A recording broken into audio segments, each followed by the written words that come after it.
Parental responses and their impact. Literature on how different types of parental responses supportive, dismissive, and authoritarian affect the well-being of students. This section will also address how effective these responses are in alleviating the issues of education. The school environment influence on students. Complaints research into how the educational environment, including teacher-student relationships, school culture, and extracurricular opportunities, can influence the complaint students make their parents. Chapter 3 Methodology. Research design. The study will use a mixed method approach combining both qualitative and quantitative data collection techniques. This will provide a comprehensive understanding of the students' complaints and the parental responses. Population and sample. The sample will consist of 60 graded students from multiple graded schools selected randomly to ensure a representative group. In addition, 50 parents at least will be surveyed or interviewed to document both perspectives. The data collection instruments. Surveys. A structured questionnaire will be distributed to both students and parents, focusing on the frequency and nature of complaints.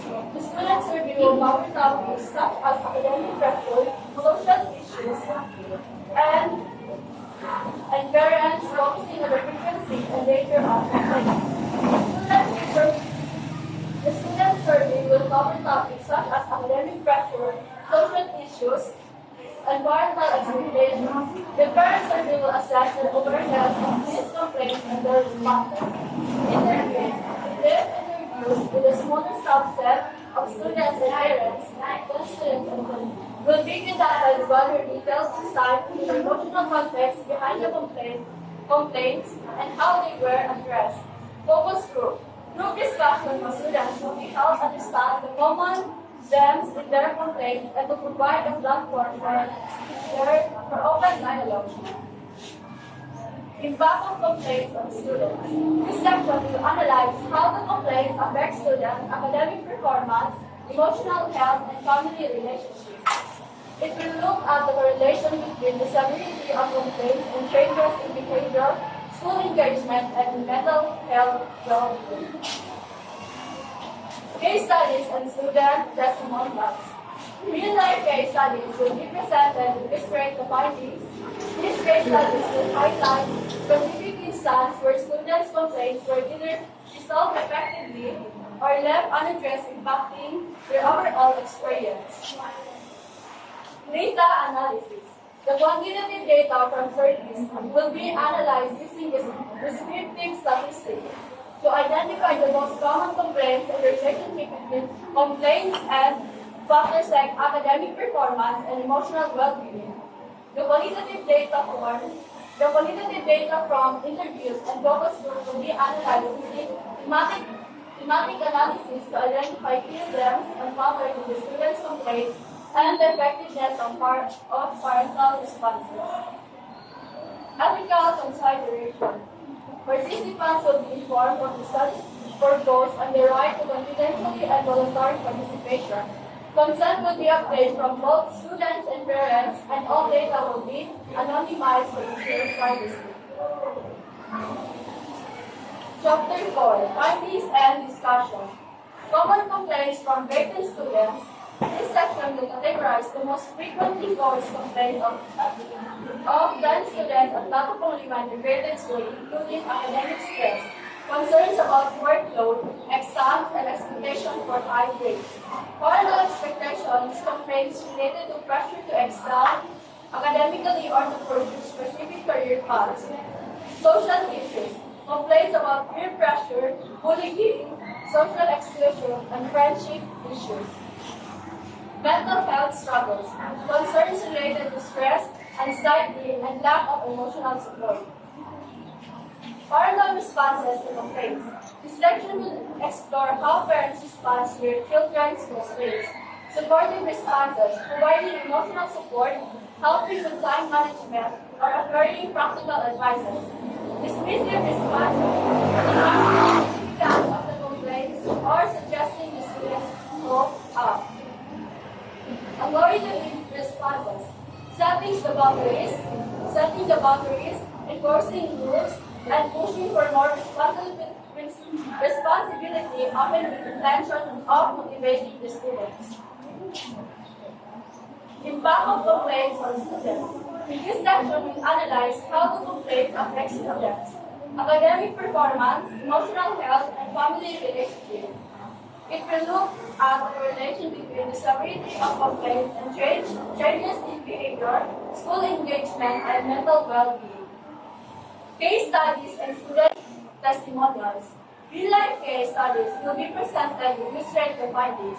These case studies will highlight specific instances where students' complaints were either resolved effectively or left unaddressed, impacting their overall experience.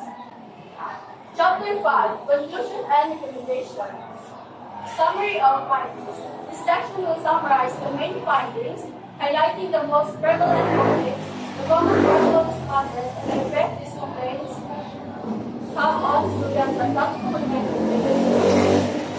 implications for parents and educators. Parents, guidance on how to better communicate with their children, offer emotional support, and manage expectations. Educators, recommendations for creating a more supportive school environment, addressing academic pressure, and providing resources for students' mental health.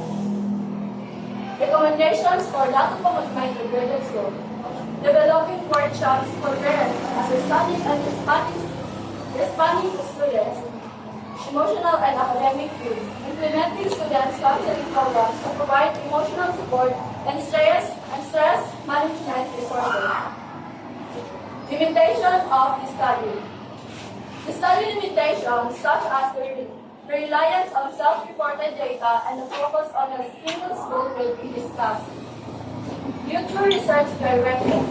Suggestions for future studies will include exploring the long-term effects of partial responses to complaints or comparing students' complaints across different grade levels and schools.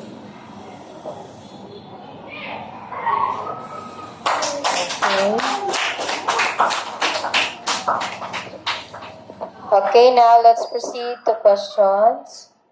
Question number 1, can you explain the core problem of your research addresses and why it's significant? The core problem that the research addresses is the communication gap between students and their parents, particularly regarding complaints or grade-classes students often express about their educational experiences, personal challenges, or social issues.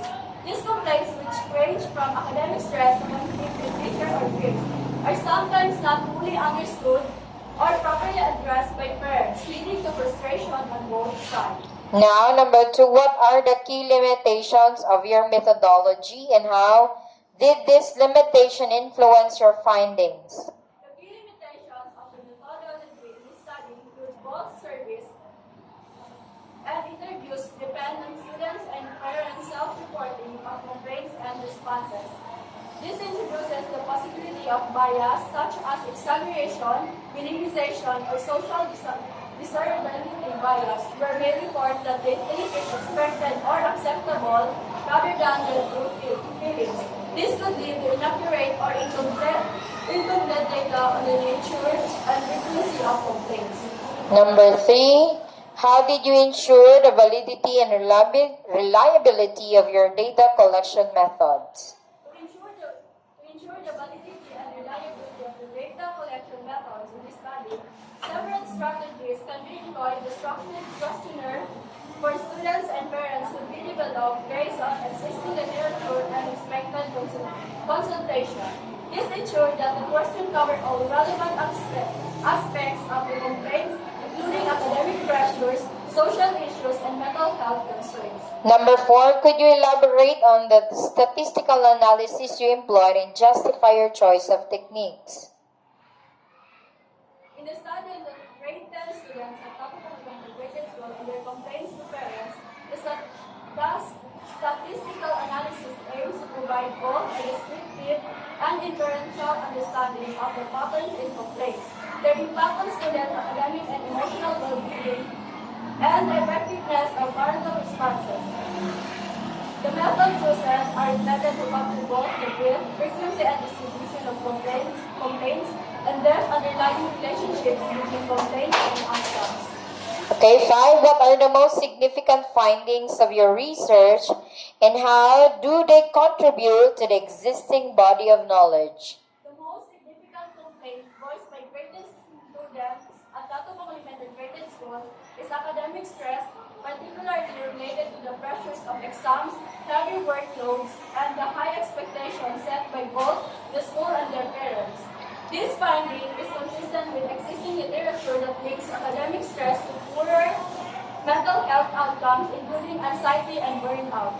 Students in integrated school, like Tato Integrated School, where academic performance is high valued, experience compounded stress due to both competitive environment and the rigorous curriculum demands. Okay, number 6.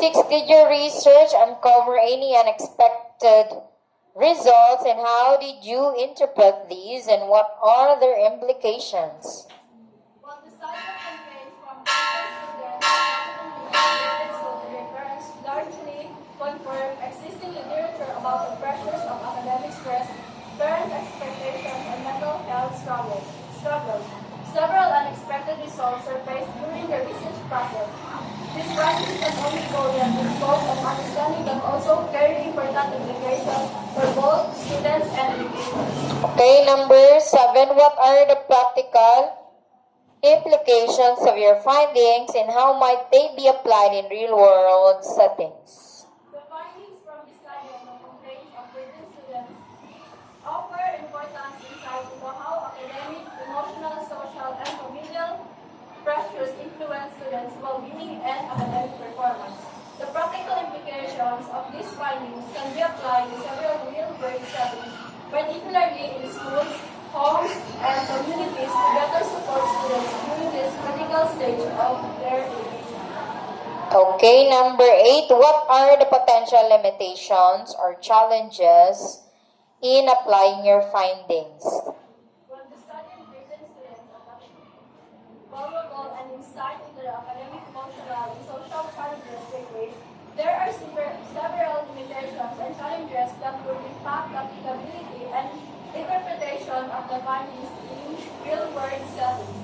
These limitations must be acknowledged to ensure that the results are considered within the appropriate context. 9. What are the next steps in this line of research and what future studies would you recommend based on your findings? Based on the findings of the study on graded students at Tato Graded School, there are several important next steps and future research directions that will further contribute to understanding the dynamics of student complaints, parental responses, and the impact of these factors on students' well-being. Okay, number 10 and last question. How would you respond to criticism that mention potential criticism relevant to this research? To respond effectively to criticism, it is important to anticipate potential criticisms and address them directly with reasoned and well-supported evidence. It is true that the study focuses on a single school and a specific grade level. This focus allows for a deep context-rich understanding of the unique challenges faced by graded students. The cultural diversity and specific educational environment provide an important opportunity to examine how these factors influence students' complaints, parental expectations, and the school's role in shaping the issues. Okay, congratulations.